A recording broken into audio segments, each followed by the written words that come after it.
Sunitha Williams ഏതാണ്ട് 300 ദിവസങ്ങൾക്ക് ശേഷം സ്പേസിൽ നിന്ന് ഭൂമിയിലേക്ക് എത്തിയത് നമ്മളെല്ലാവരും അത്ഭുതത്തോടെയാണ് നോക്കിക്കാണുന്നത്. അതൊരു തരത്തിലൊരു അത്ഭുതം തന്നെയാണ്. കാരണം കുറച്ച് മണിക്കൂറുകൾ സ്പേസിൽ ചെലവഴിക്കാൻ പോയിട്ടുള്ള ഒരു വ്യക്തി ഒരുപാട് ദിവസങ്ങൾ, അതും ആ 300 എന്നുള്ളതൊക്കെ അന്ന് അവർക്ക് അറിയില്ല എത്ര ദിവസം അവർക്ക് അവിടെ ചെലവഴിക്കേണ്ടി വരും എന്ന് അവർക്ക് അറിയില്ല. ആകെയുള്ള ഉള്ളിൻ്റെ ഉള്ളിൽ ചെറിയൊരു പ്രതീക്ഷ വെച്ചിട്ട് അത്രയും ദിവസം അവർ വെയിറ്റ് ചെയ്യാണ്. പല സമയത്ത് അവരെ തിരിച്ചു കൊണ്ടുവരാനായിട്ടുള്ള പരിശ്രമങ്ങൾ നടക്കുന്നുണ്ട്, എന്നാൽ അതൊന്നും വിജയകരമായിട്ട് വരുന്നില്ല.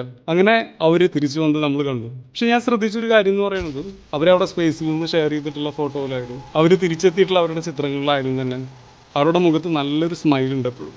അത് വെറുതെ ഫോട്ടോ എടുക്കുമ്പോൾ നമ്മൾ പറയുന്ന ഒരു ചെറു പുഞ്ചിരി ഒന്നല്ല, മനസ്സിൻ്റെ ഉള്ളിൽ നിന്ന് ആനന്ദത്തോടെയുള്ളൊരു നല്ലൊരു ചിരി അവരുടെ മുഖത്തുണ്ട്. അത്രയും പ്രതീക്ഷകളും ഇനി ജീവിതം എന്താകുന്നൊക്കെ ആശങ്കപ്പെട്ട് നിൽക്കുന്ന ആ സമയത്ത് പോലും മനസ്സ് തുറന്ന് ചിരിക്കാൻ പറ്റുക എന്നൊക്കെ പറയുമ്പോൾ ഒരു എക്സ്ട്രോണൻ്റ് എന്നതിനപ്പുറത്തേക്ക് ഏത് സിറ്റുവേഷനിലും കൂളാവാൻ സാധിക്കുന്ന ഒരു ക്യാരക്ടർ അവർക്ക് ഉണ്ടെന്നുള്ളത് കൊണ്ടാണ്. അതുകൊണ്ട് തന്നെയാണ് അവരുടെ ദൗത്യങ്ങളെല്ലാം വലിയ വിജയങ്ങളാകുന്നത്.